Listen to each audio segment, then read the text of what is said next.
She said, "You need to turn down that promotion. I'm not moving to Silicon Valley for your career." I replied, "I'd never force you to move."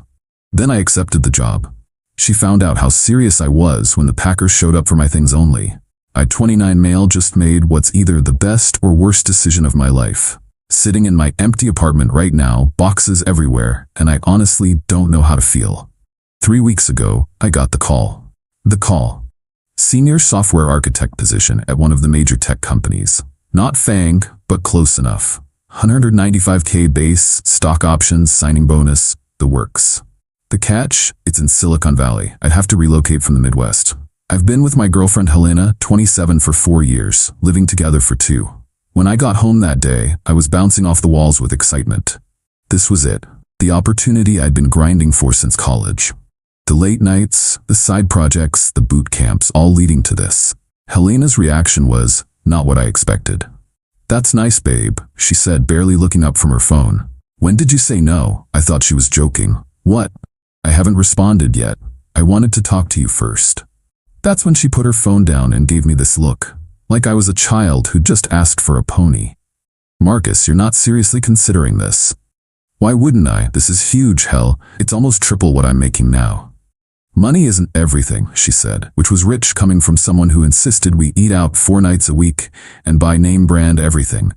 "My whole life is here. My family, my friends, my yoga studio. You can't expect me to just abandon everything." Here's the thing about Helena.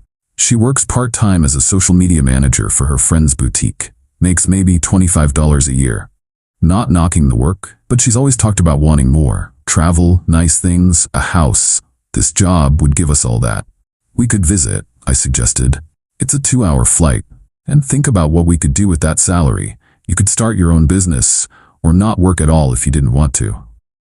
"I like my job," she said, which was news to me considering she complained about it constantly. "And what about my family? My mom needs me." Her mom lives 45 minutes away and they see each other maybe once a month. But okay. We went back and forth for hours. I suggested compromises. I could go first, get settled, she could join later, we could try it for a year, we could keep our apartment here as a backup. Every suggestion was shot down. Finally, she stood up and delivered her ultimatum. "You need to turn down that promotion. I'm not moving to Silicon Valley for your career. If you loved me, you wouldn't even consider it." I looked at the woman I thought I'd marry someday and said the only thing I could, "I'd never force you to move." She smiled, kissed me and said, "Good, email them tomorrow." I did email them the next day. To accept the position. I know how that sounds. But here's what 4 years with Helena taught me. Every major decision in our relationship had gone her way. Where we lived, her choice. Where we vacationed, always near her family. What car I drove, she said my Honda was embarrassing. Hell, she even dictated my wardrobe. I'd convinced myself it was compromise, but looking back, it was just me folding every single time. This job was my line in the sand. I didn't tell her. Cowardly, maybe, but I knew she'd make the next 3 weeks hell if she knew. Instead, I quietly started preparing. Opened my own bank account. We had separate finances anyway. Started researching apartments. Began sorting through what I'd take and what I'd leave. The company gave me a month to relocate. They provided a moving service, temporary corporate housing, the whole package. I scheduled the movers for a Tuesday when Helena would be at her weekly spa day with her sister. That was yesterday. I left for work at my usual time but went to a coffee shop instead. The movers texted when they arrived. Professional crew had my stuff packed and loaded in 3 hours. I'd marked everything that was mine. My desk, my gaming setup, my clothes, my books. Left all the shared stuff, the furniture we bought together, even the TV I'd paid for but we both used. I'd typed up a letter explaining everything. Left it on the kitchen counter with my tea and a check for 2 months' rent. Lease was in her name anyway. My phone started blowing up around 2 p.m. What the hell is happening? There are movers here. Where are you? Marcus, answer your phone. This isn't funny. Are you seriously doing this? I didn't respond. What was the point? We'd already had the conversation. Then the calls started. A lot of them. I let them all go to voicemail. Finally sent one text. I told you I'd never force you to move. The apartment is paid through October. Good luck. Then I blocked her number. My flight to California is tomorrow morning. Already had my first day at the new job. The team seems incredible. My temporary housing has a view of the mountains. For the first time in years, I'm excited about my future. But I'd be lying if I said I wasn't scared too. 4 years is a long time. Despite everything, I did love her. Or at least, I loved who I thought she was. My best friend thinks I'm a legend. My mom thinks I'm an idiot. My sister said, about damn time. I guess we'll see who's right. Update 1. Currently writing this for my temporary corporate housing. The last few days have been intense. First, the job is incredible, even better than I imagined. My team is brilliant. The projects are cutting edge, and I'm already learning more than I did in 3 years at my old job. My manager took me to lunch on day 1 and laid out a growth path that could have me a principal engineer in 3 to 5 years. The campus has a gym, free food, and people actually seem happy to be there. But y'all aren't here for my career updates. Helena found ways around the block. Mainly through my family and friends, the entitlement has reached levels I didn't know were possible. Day 1 after the move, my mom called. Marcus, Helena is hysterical. She says you just abandoned her. How could you do this? Mom, I told her about the job. She demanded I turn it down. I didn't. But to just leave like that, without talking? We did talk for hours. Her position was I had to turn it down or we were over. I chose the job. That poor girl is devastated. That poor girl was apparently devastated enough to drive to my mother's house and sob on her couch for 3 hours, painting me as a monster who'd left her with nothing. She conveniently left out the 2 months' rent I'd paid, or the fact that she'd issued an ultimatum. Day 2, my best friend Jake called. Dude, Helena is losing it. She's been calling everyone, saying you left her homeless and broke. She has a job and I paid 2 months' rent. How is that broke? Yeah, about that. She's telling people you cleaned out the apartment, took everything, even her grandma's china. I took my gaming setup and my clothes. I have photos of everything I took and none of it was hers. I figured, just wanted to warn you, she's on a campaign. Day 3. This is where it got interesting. Got a call from an unknown number. It was Helena's mom, Darlene. Marcus, what you've done is unconscionable. You've destroyed my daughter. Darlene, I accepted a job. Helena chose not to come with me. A job? A job? You threw away 4 years for money? I threw away 4 years because your daughter thinks she can control every aspect of my life. She told me about this so-called promotion. $200K, please. No tech company pays that much. You're either lying or you're going to get scammed. I actually laughed. Darlene, I'm already here, already working. The job is very real. Well, I hope it's worth it when you're old and alone. Considering I'm 29, I'll take my chances. She hung up on me. Day 4. Here's where Helena really showed her true colors. I got a text from an unknown number. It was screenshots of Helena's Instagram stories. She'd posted, when you support someone through their struggling years only to be abandoned the moment they make it. Remember, ladies, if he's willing to leave you for money, he was never yours to begin with. Followed by, packing up the apartment he left me in, alone. Because apparently, love means nothing when there's a paycheck involved. The comments were brutal. Dozens of her friends calling me trash, a user, a narcissist. The narrative was that I'd used her for support during my struggling years, when I was making $65 and paying 70% of our bills, and dumped her the second I got successful. But the best part, the final story. If anyone knows any good lawyers, DM me. I need to know my rights. 4 years together should mean something legally, right? That's right. She was researching if she could get alimony from a boyfriend. Jake screenshotted everything and sent it to me with, "Bro, she's lost it." Also, common law marriage isn't a thing in our state, I checked. Day 5, today, woke up to an email, not from Helena, from her father who I'd met maybe 5 times in 4 years. Subject regarding your obligations. Marcus, I'm writing to discuss the situation you've created with my daughter. As you know, Helena made significant sacrifices to support your career ambitions. She turned down opportunities, invested her time and energy in your relationship, and built her life around your partnership. Your sudden abandonment has left her in a precarious position, both emotionally and financially. While there may not be legal obligations, there are certainly moral ones. I propose the following. 1. You continue paying her rent for 6 months while she transitions. 2. You provide a separation settlement of $25,000 for her pain and suffering. 3. You return to mediate a proper ending to the relationship. This is a generous offer considering the circumstances. I await your response.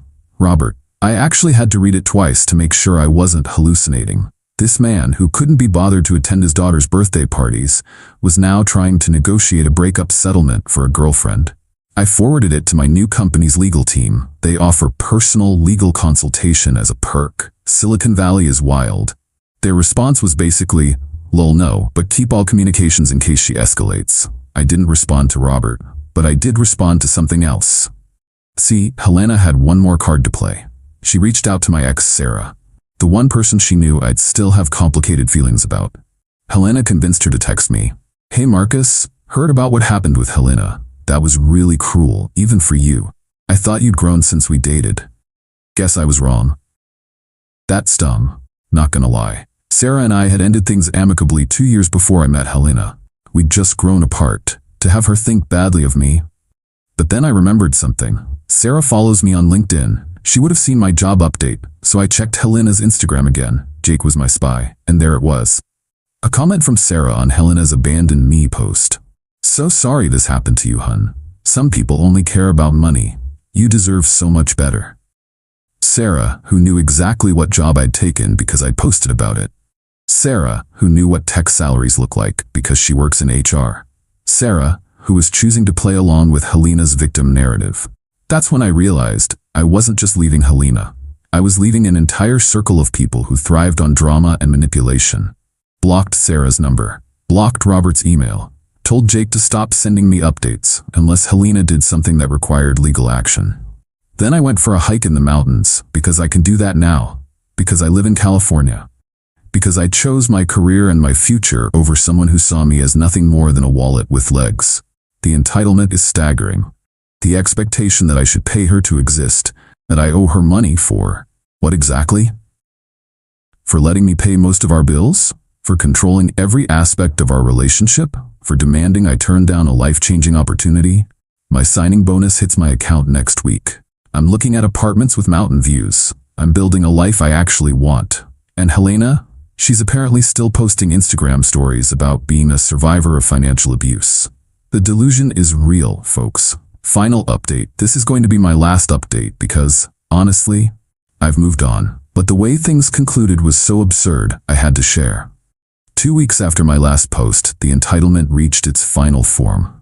Helena actually flew to California. I was leaving the office around 7 p.m., startup hours, when I saw her standing by my car in the parking garage. My first thought was, how the hell she found me? Then I remembered I'd tagged the company in my LinkedIn post. She looked different. Hair dyed, dressed like she was going to a club, full makeup at 7 p.m. on a Wednesday. This was Helena's win him back look. "We need to talk," she said. "No, we don't. Please leave." "I flew all the way here, Marcus. The least you can do is hear me out." Against my better judgment, I agreed to get coffee at a public place nearby, mostly because I wanted witnesses if she went nuclear. The conversation was illuminating. "I've been thinking," she started, stirring her latte.